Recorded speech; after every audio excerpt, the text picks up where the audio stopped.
क्रिस्का recording studio Ekangar सराय। नैहर के छौड़ा से फसल गे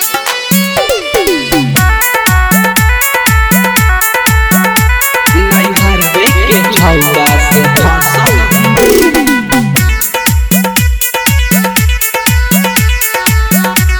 प्रेजेंटेड बाय क्रिस्का फिल्म्स। फसल ही गे छौड़ी फसल ही गे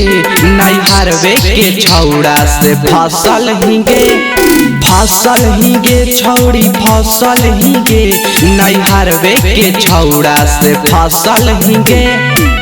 फसल ही गे छौड़ी फसल ही गे नैहर के छौड़ा से फसल ही गे भीतर से पूरा धरा बसल ही गे नैहर के छौड़ा से फसल ही गे फसल ही गे छौड़ी फसल ही गे नैहर के छौड़ा से फसल ही गे नैहर के छौड़ा से फसल ही गे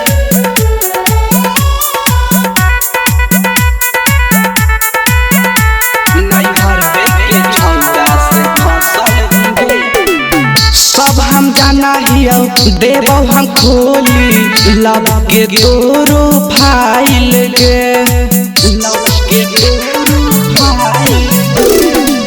सभे से चुपे चोरी गे छौड़ी रख ले ही तू मोबाइल के घसल ही गे छौड़ी घसल ही गे चटनी के जैसे घसल ही गे भीतर से पूरा धरा बसल ही गे नैहर के छौड़ा से फसल ही गे फसल ही गे छौड़ी फसल ही गे नैहर के छौड़ा से फसल ही गे नैहर के छौड़ा से फसल ही गे क्रिस्का रिकॉर्डिंग स्टूडियो एकंगर सराय। नैहर के छौड़ा से फसल ही गे संतोष बिहारिया डीजे कुंदाना में से कहीं तू ढेरा लीला गे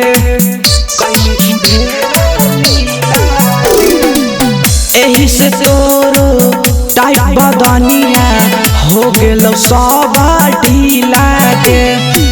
नसल ही गे छौड़ी नसल ही गे बाबू बलमनना के नसल ही गे भीतर से पूरा धरा बसल ही गे नैहर के छौड़ा से फसल ही गे फसल ही गे छौड़ी फसल ही गे